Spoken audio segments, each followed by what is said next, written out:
Détendez-vous sur Radio Clédou. Partout où vous êtes, à la maison, dans vos lieux de loisirs. Branchez-vous sur le dynamisme. Radio Clédou. Radio Clédou. 101.2.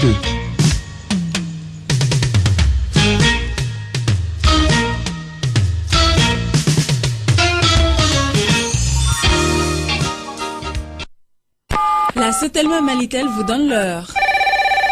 Il est 7 heures.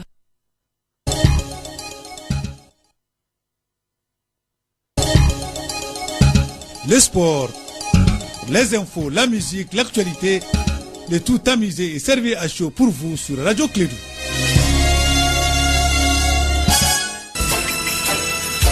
Radio Clédou, le journal avec Sotelma Malitel.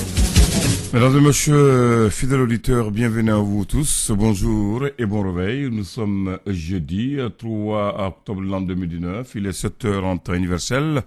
C'est le moment où nous informons le journal de Clédou, première édition de la matinale. C'est l'affaire de Kassim Traoré. Kassim, bonjour et bienvenue.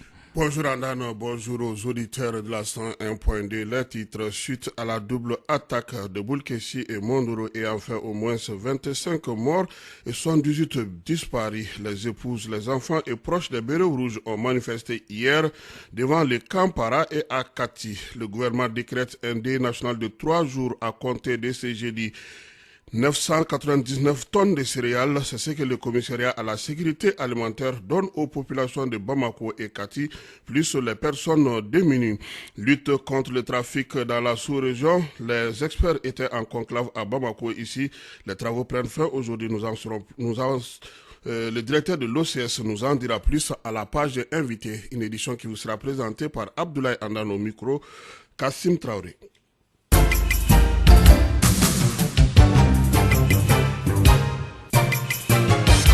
Manifestation de colère devant les camps para de Djikoroni à Bamako et les camps de garde sur la route de Kati. C'est là suite à des attaques des camps de Boulkessi et Mondoro. Les épouses, les enfants des Bérets Rouges demandent au gouvernement de leur dire la vérité sur le nombre des morts. Ils exigent aussi une clarification sur les 78 disparus. Une manifestante nous explique.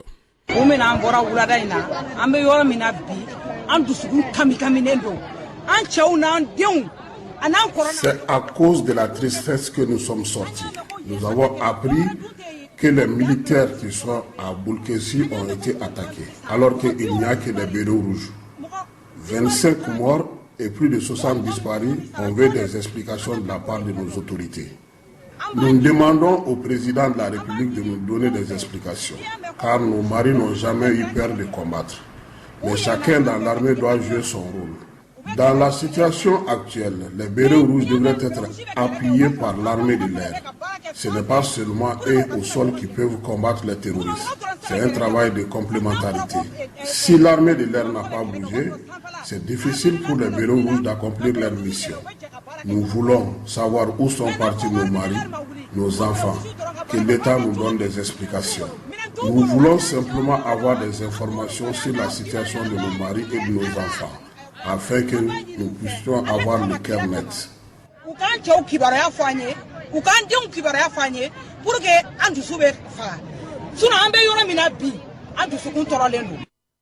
Comme à Djikoroni Para, le camp Para à Djikoroni, au niveau du camp de garde sur la route de Kati, des femmes et des enfants aussi sont sortis. Certains usagers de la route ont été obligés de rebrousser chemin. Le président de la République a déclaré un deuil national de 3 jours à compter de ce jeudi 3 octobre à 0h sur l'ensemble de l'étendue du territoire national en hommage aux victimes des attaques du camp de Boulkessi et du poste militaire de Mondoro, ainsi qu'aux victimes des incendies survenus à Bamako. Énième attaque contre les positions de l'armée malienne et la force conjointe du G5 Sahel. C'est une tendance qu'on observe depuis quelques années, à savoir l'intensification de l'activisme des groupes extrémistes violents avec des cibles de plus en plus ambitieuses. Baba Dakono nous donne quelques précisions.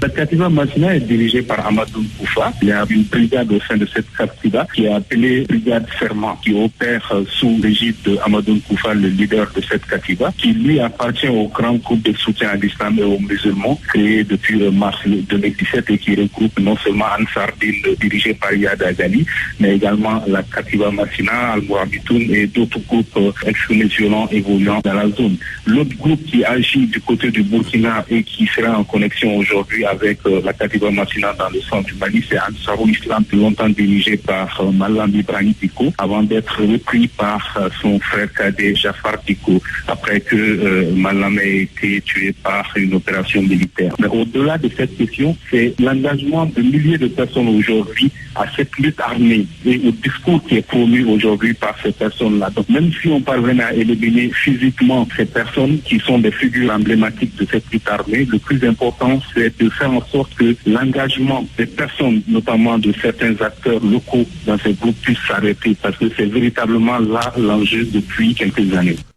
C'était là Baba Dakono, chercheur à l'IS de Dakar, basé à Bamako. Le commissariat à la sécurité alimentaire a procédé au lancement officiel des opérations de distribution alimentaire gratuite de 999 tonnes de céréales dans le district de Bamako et Kati. C'était dans la cour de l'OPAM 6 à 15 Amougou. Il s'agit d'un programme de soutien au dispositif national de sécurité alimentaire financé par la coopération suisse. Le commissaire à la sécurité alimentaire, Kassoum Donon, explique comment ces dons seront distribués. Les chefs de famille, j'ai dit qu'il y avait la capacité de pouvoir résorber tout ce flux qui est venu de l'intérieur en termes de déplacés, connaissent une difficulté aujourd'hui alimentaire à ce niveau. C'est pourquoi ce présent programme prévoit non seulement les vulnérables identifiés en 2018, mais aussi les déplacés qui sont au niveau de Bamako pour les permettre de donner des réponses à leurs difficultés alimentaires. Avant, c'est les ONG qui faisaient des ciblages, c'est les ONG qui distribuaient. Tandis qu'il y a des dispositions réglementaires qui exigent que les élus, en rapport avec les chefs des quartiers, en rapport avec le sous-préfet et le préfet, avec des commissions instituées à ce niveau, puissent procéder véritablement sur la base des listes qu'on leur a communiquées, la répartition de façon transparente des denrées alimentaires. Nous l'avons testé à Mopti, ça a été une véritable réussite. Donc il a fallu que nous soyons de ce côté pour véritablement mesurer le parcours et essayer de voir comment nous pouvons mettre en symphonie tout ce que nous devrons faire ensemble pour la réussite de cette mission, qui est de donner la meilleure réponse aux populations qui sont dans les besoins alimentaires.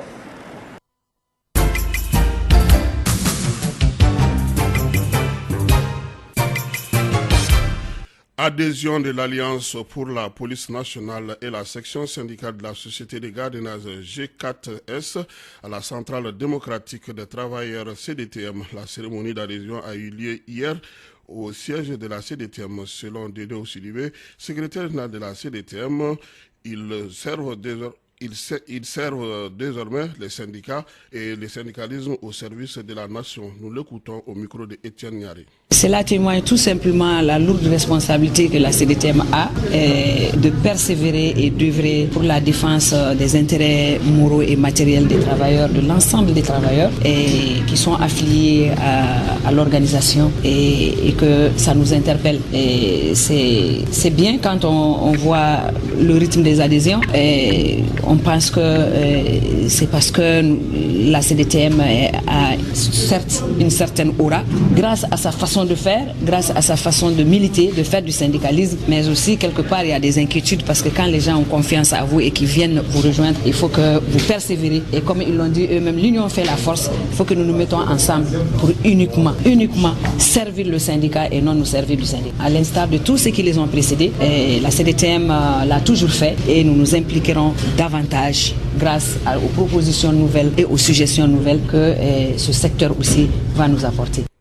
La secrétaire générale de la CDTM, formation à la Banque mondiale sur l'évaluation des pertes, dommages et les besoins de relèvement PNDA-DRF.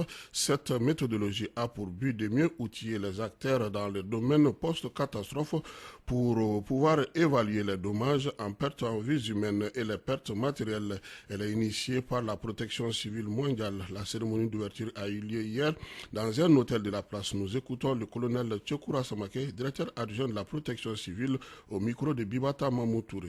L'événement qui nous réunit ce matin est la réalisation de la volonté des plus hautes autorités sur l'initiative de la Direction générale de la protection civile qui a voulu introduire une requête auprès de la Banque mondiale pour la réalisation d'un PDNI suite aux inondations du 16 mai 2019 à Bamako et a procédé à la formation des structures techniques en charge soit de la préparation, soit de la prévision, de la réponse ou du relèvement. Il s'agit d'une première au Mali. Nous vous demandons un accompagnement continu pour mettre en place un vivier d'experts PDNI au Mali, dans les secteurs et dans toutes les régions. C'était là le directeur de la protection civile, séminaire de formation de nouvelles recrues de la fonction publique. Ils seront formés pendant 2 jours dans différents modules à la maison des aînés. Ainsi, ils auront comment l'État est organisé et comprendront les notions de service public et mieux s'imprégner des bonnes matières pour servir l'intérêt général. Écoutons Younous Damele, formateur choisi par le Centre international de formation des recrutements et de la communication. Il est au micro de Emma Fifame Nouavon. Le bureau de consultation CIFRECOM a été retenu par le ministère du Dialogue social, du Travail et de la fonction publique pour exécuter un certain nombre de modules à l'intention de ces nouvelles recrues. Les jeunes, ils vont commencer une longue carrière dans le cadre du service de l'État. Nous avons un premier module concernant la présentation sur le service public et les principes même du service public. Il y aura un module sur la notion même de fonctionnaire et l'organisation des personnels de fonctionnaires. Et nous allons surtout également échanger sur un module concernant les devoirs et obligations du fonctionnaire. Et ensuite, nous allons dispenser un module concernant même le régime du stage probatoire.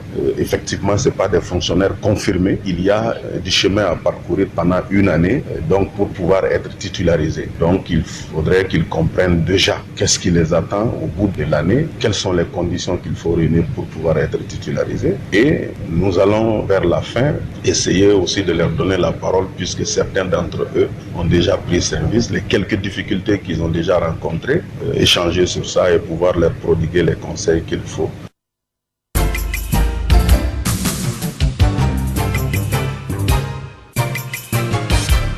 Lutte contre le trafic illicite dans la bande sahélo-saharienne. La question est au centre d'une rencontre sous-régionale.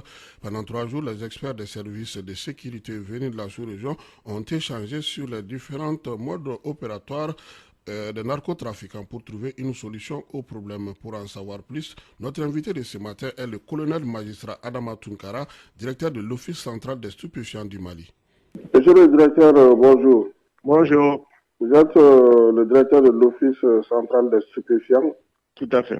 Actuellement, il y a un atelier sur la coopération internationale. Pourquoi l'échange avec les pays voisins constitue un facteur de réussite dans la lutte?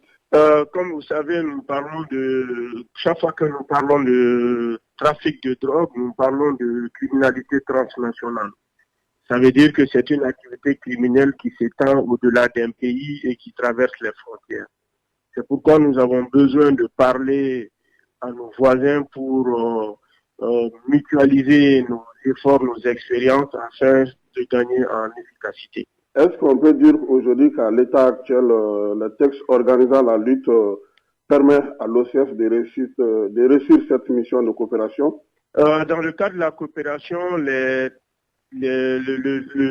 textes qui fixent l'organisation et le fonctionnement de l'OCF nous donnent beaucoup d'opportunités, beaucoup de liberté par rapport comme on appelle, à l'initiation de relations de coopération avec les services homologues de la sous-région et même à l'international.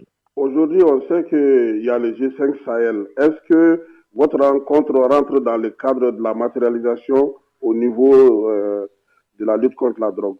Tout à fait. C'est pourquoi nous avons invité 4 pays du G5 Sahel. Nous n'avons pas invité le Tchad parce que dans l'analyse que nous avons faite, il n'y a pas de route directe entre le Mali et le Tchad, même si nous savons que il y a des affaires que nous pouvons avoir en commun. Mais nous avons invité les autres pays, le Burkina, le Niger, la Mauritanie ont été invités. La rencontre de Bamako va déterminer quoi? Il y a eu une rencontre au mois de mars, c'était le lancement de ce que nous avons appelé le projet Spider, soutenu par l'ambassade des États-Unis. Donc, lors de cette rencontre, il a été convenu de mettre en place une plateforme d'échange d'informations. Et c'est dans la même veine, et cette fois-ci soutenue par l'ambassade de France à travers la direction de la coopération internationale, que nous avons initié cette deuxième rencontre, parce que lors de la première, il y a certains pays qui n'étaient pas présents, comme la Mauritanie, la Guinée-Conakry et la Côte d'Ivoire. Donc nous avons cette fois-ci eu la présence de la Côte d'Ivoire et de la Guinée-Conakry, ce qui a permis d'étendre le nombre, ou en tout cas le champ de ce projet-là. Monsieur le directeur, quelles sont les perspectives après cette rencontre de Bamako? Il y aura une rencontre très prochainement à Niamey, courant le premier trimestre 2020. Mais d'ici là, nous envisageons de mettre en place un certain nombre de mécanismes pour arriver à avoir une base de données commune à partir de laquelle nous pouvons, que nous allons alimenter, à partir de laquelle nous pouvons publier des informations et dans le cadre des enquêtes qui concerneront l'espace dans lequel nous sommes. Avez-vous un mot de la fin?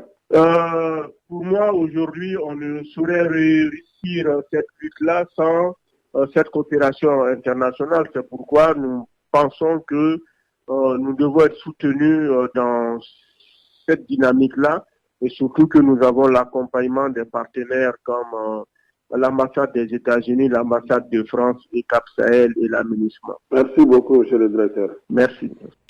C'était là le colonel magistrat Adama Tunkara, directeur de l'Office central des stupéfiants.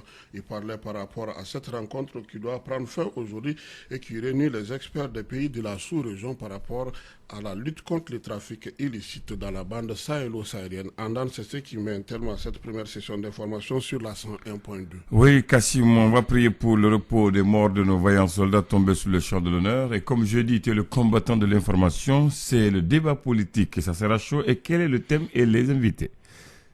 Le débat politique de ce soir. Absolument. Nous allons parler de l'affaire de Amadou Aya Sanogo. Pourquoi ils sont toujours en prison? Ah, il y a une affaire Amadou Aya Sanogo. Oui. Ministère public contre Amadou Aya Sanogo. Pourquoi ils sont toujours en prison? Voilà. Parce qu'ils n'ont pas été jugés. Voilà. Et pourquoi ils n'ont pas été jugés? Ça, c'est la question que tu peux poser maintenant. C'est ce qui sera répondu ce soir. Ah, d'accord. Qui sera l'invité? Les invités, c'est Sagara Bintou Maïga et Ismaël Afane. Et ils sont du collectif des victimes des bérets rouges tombés, les 21 bérets rouges. Du côté des militaires en détention et des policiers, il y aura Konaré Lanfia Diara, elle est l'épouse du capitaine Amadou Konaré. Et Tangara Awa Kamara, elle est l'épouse de Issa Tangara, qui est aussi en détention au niveau du camp 1. Oui, mais jusqu'à présent, il n'y a pas un magistrat qui prouve de pourquoi ils n'ont pas été jugés. Bon, les magistrats nous ont répondu il y a 2 semaines. Très bien. À travers une demande introduite pour la mise en liberté provisoire de Amadou Aya Sanogo. Bien. Merci beaucoup. C'est pas un sujet qui fâche quand même. Non, c'est pas un sujet qui fâche. Il y a des sujets plus brûlants que le sujet de Amadou Aya, qui est devenu secondaire d'ailleurs. On en parlera après les éclaircissements. Merci.